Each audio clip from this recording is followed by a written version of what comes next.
Put your dukes up. Meanwhile, yesterday was a real-life Texas showdown between Governor Perry and President Obama. The nature of the conversation that I had with Governor Perry, which I thought was constructive. I don't know whether he heard what I said, and because a leader acts, and what I haven't seen out of this president are actions that make me think he understands what's going on.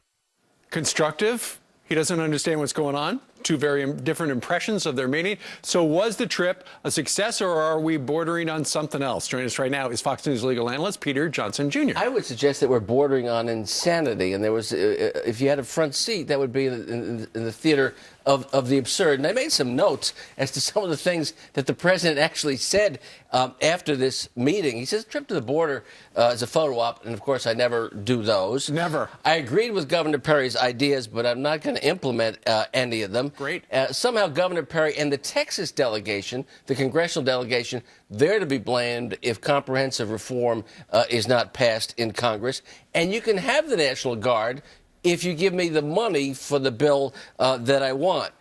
It's also a state-federal partnership. I thought the federal government told Arizona and other states it's not a state-federal partnership, Steve. That's exclusively a federal deal. And finally, the drug cartel did it. The drug cartel brought these children here, not the panacea, not the elixir of freedom that he was laying out with the DREAM Act executive order, not the false hope to a path to citizenship. It was the cartel. And really, finally, we're really doing a good job enforcement, because look at all the children that we've caught. 57,000 now and rising. And wonderful. And he says we're going to send them all back, even Absolutely. though we can't find most of them.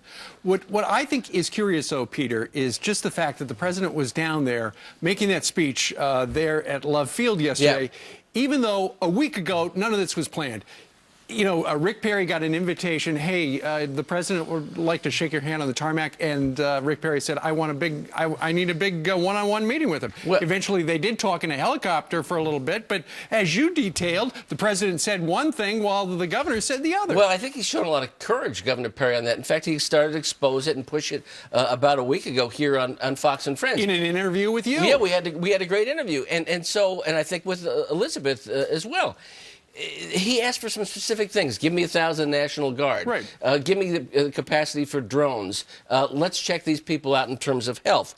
But also on May 4th, 2012, the record must reflect that Governor Perry wrote to the president on this exact issue with regard to unaccompanied minors coming to the United States.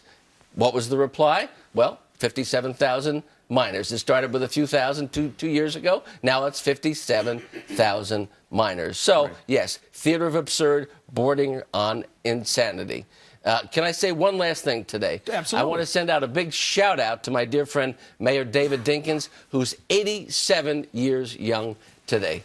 God bless you, and happy birthday, Mayor Dinkins. That's very nice of you. Historic mayor here in New York City. And there he is right there. He is a historic figure in the Big Apple. Good to see you. All right, Peter Johnson, thank you very much. Good to see you, Steve. All right, a dozen minutes now before the top of the hour. Coming up, a bombshell in the IRS scandal. Lois Lerner apparently busted for what looks like her telling employees to watch what they write in email because Congress could be watching. Well, Congressman Darrell Issa is leading the investigation. He's going to talk to Brian